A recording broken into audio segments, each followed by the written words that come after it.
want to know. Welcome to Kathleen and Margaret. If you like, subscribe, put your thumbs up.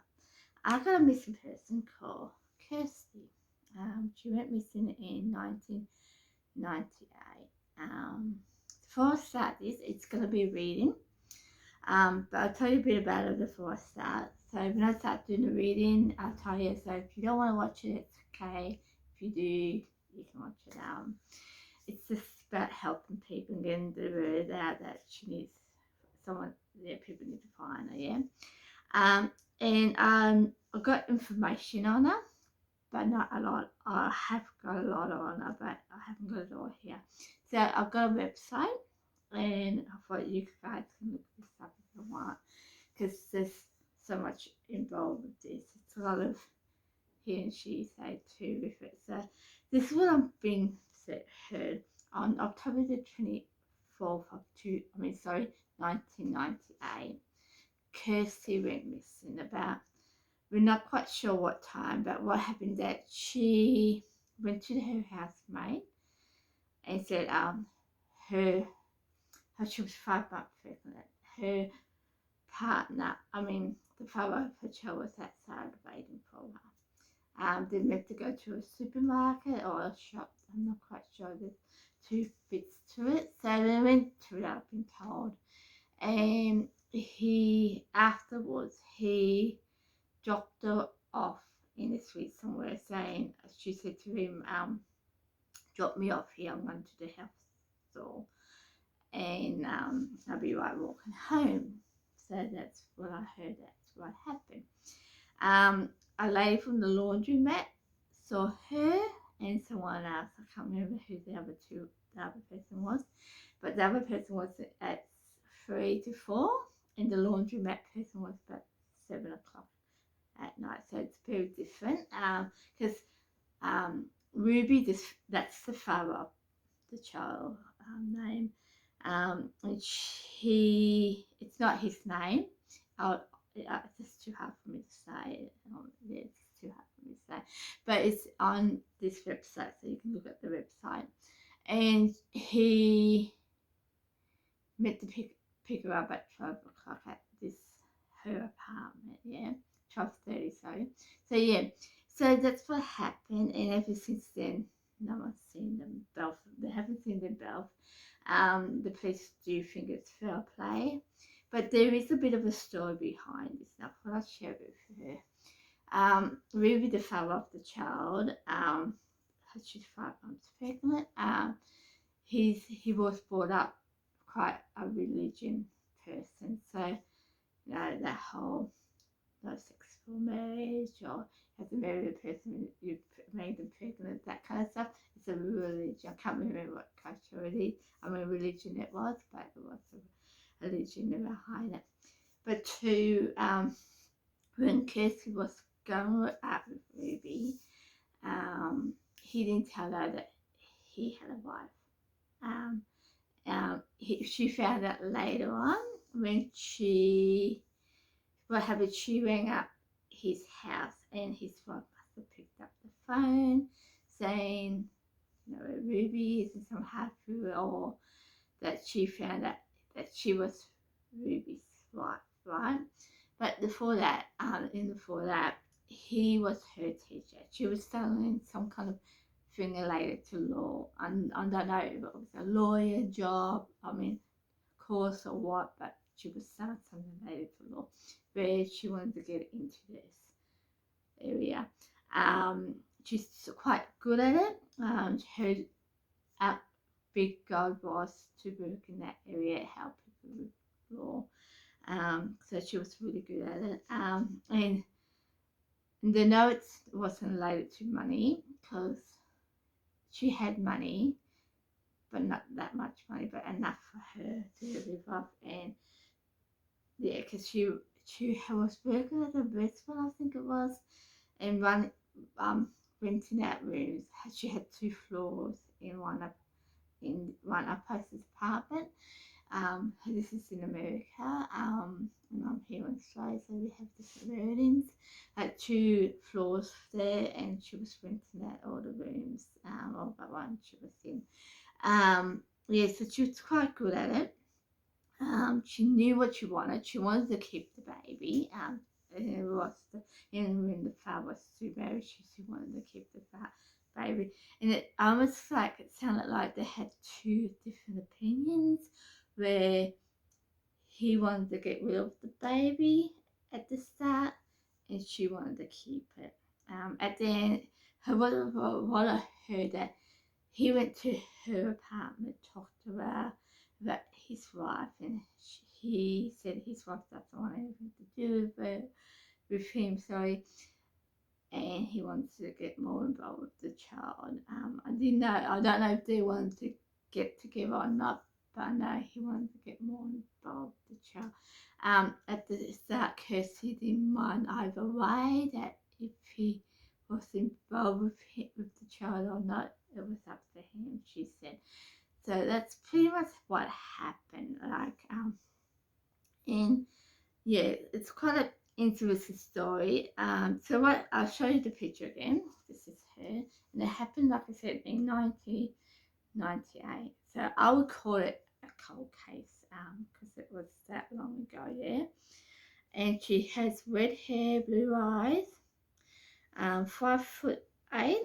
Yeah, 5'8", and weight of pounds. I think it is 140. They do have the boyfriend's name, but I do have a problem saying it.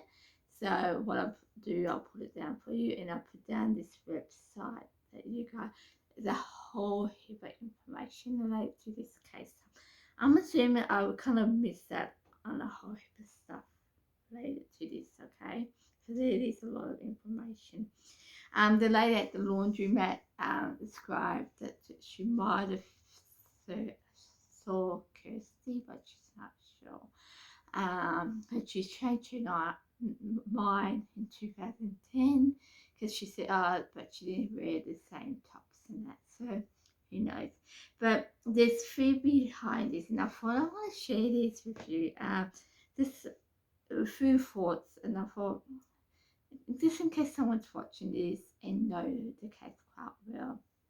One of the things I find really interesting is the wife of Ruby, the father of the child, who's Kirsty's child, right? I find that really interesting, the story behind it, where he said, my wife doesn't want to have anything to do with me, and I want to get more involved with the child. And they went up to the supermarket or a shop, and he stayed in the car when she went off to do something. But people saying he doesn't know what shop, he doesn't know what supermarket or the mall that they went to. He knows they went to the shop, but he doesn't know what name of it was. And I find that really interesting. And the wife, that, yeah, she doesn't want anything to do with it, but yeah. And the two other thing was the families were that the religion's quite that they didn't want he didn't tell his family that he met a lady who was with his child. He was quite worried about that. I find that really interesting, and I'm wondering, is there something behind the wife in Ruby? It's just a thought, because it just doesn't make sense where he doesn't remember the shops, but two, that what wife wants to know their partner had an affair and having a child with that person? What person would want to know that? So I wonder whether it's just a bit of a cover up there. It's just a thought, and it's a thought I'm just going through myself. So yeah, and I know he'd say he didn't tell his family, but I wonder if he did, and something happened with that. Okay, I'm not saying his family done anything, but we know families who have a good bring up, and they don't want to hear gossip and that. They don't want to hear my child done this. How could he done that? What are we going to do about it? That kind of things. I'm wondering that too. So that's just a food for thought. But this is where I'm going to do a reading. So if you don't want to watch it, I'm okay with it. Like I said, I will leave certain information down. So if you have any information related to Kirsty right now and you think, yeah, this makes sense, please pass it on to the police. And two, I will leave the website down for you because there's a bit more information on it because there's a whole heap of stuff here. Yeah. So the thing I picked up on, then the father, Ruby, the father of the child, and Kirsty's together. I don't know. I didn't get in my head that they're alive or not, but they're together. Yeah. Two, I'm getting that they're not in this, but I'm getting it's important. I'm getting a dumpster, like a tip, like the big bins that you put your rubbish in, like your shops and that have some. I'm gonna put one of them and a little bit of blue in it with a brick wall behind it.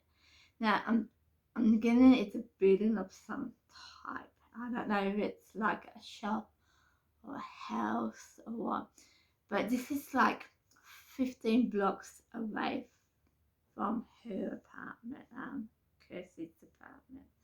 Again, this is 15 miles away from Kirsty's apartment. I don't know what it like if it's someone left or what, I don't know for self, but it's 15 blocks away.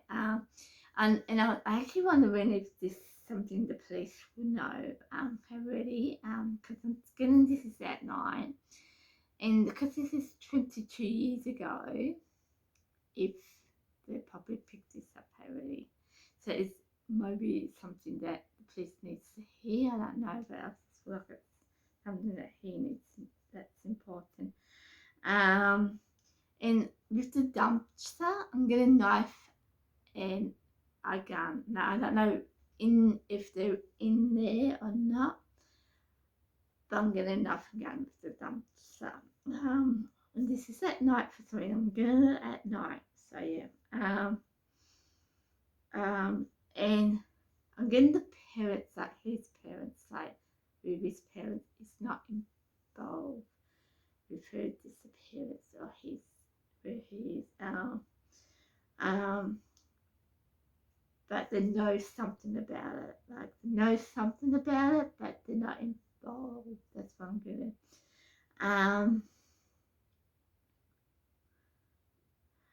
And after I got the dump, after I got them two together, I did hear Dad and Kirsty's dead. So yeah, I don't know. Yeah. What else did I get? And Kirsty's, and I think this is more related to her belief system. Yeah, I'm getting Kirsty stood up for herself. And it kind of makes sense when I'm getting this bit. I'm gonna tell you in a minute why. So I'm getting Kirsty stand up for herself, and did what she felt right. Yeah. Yeah, that's pretty much what I got. And the reason I'm saying Kirsty stood up with herself with this, I think it kind of makes sense because in some of the YouTube channels, people doing YouTube channels on her, and they talk about she's a strong believer. She wanted to keep the baby. She really want to do this law thing. She knew what she wanted, and she's quite smart. Yeah. So I think that's connected to that. When I say Kirsty stood up to herself, she knew what she wanted, and she's just going to stick to it, kind of thing. And I thought that's probably where it's coming from. That's pretty much it. Like I said, I'll show you the picture again. Okay. She's 28. She went missing on the 24th of October 1998. And yeah, she met him at her apartment. She told her housemate about it.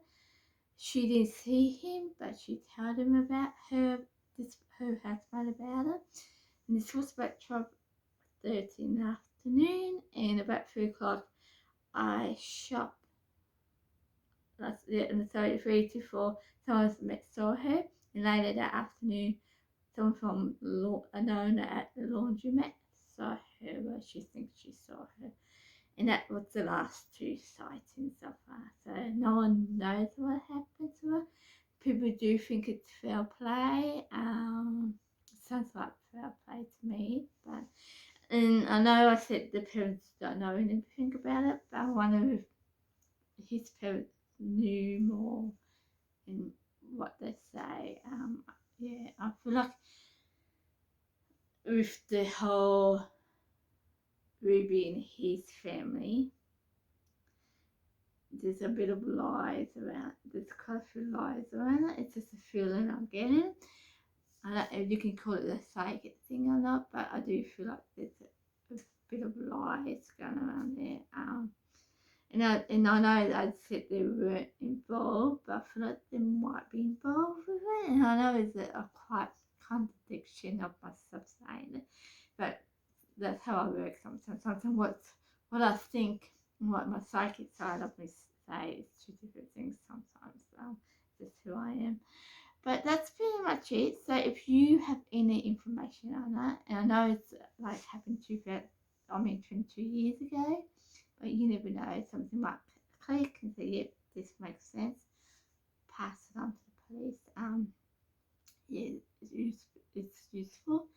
And like I said on my last YouTube channel is I'm okay with feedback, but don't say I'm right or wrong to the outcome comes. Like wait to see what happens. Like unless you have information saying, no, this doesn't make sense because I heard this, that's different. But if it's more a psychic thing, I don't really want to know if I'm right or wrong till I know the facts myself too.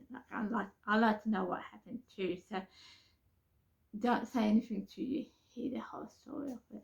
That's pretty much it. Thank you for watching, and hopefully we'll find us soon. And if you like, subscribe and put your thumbs up. And yeah, I'll see you for the next missing person. Bye.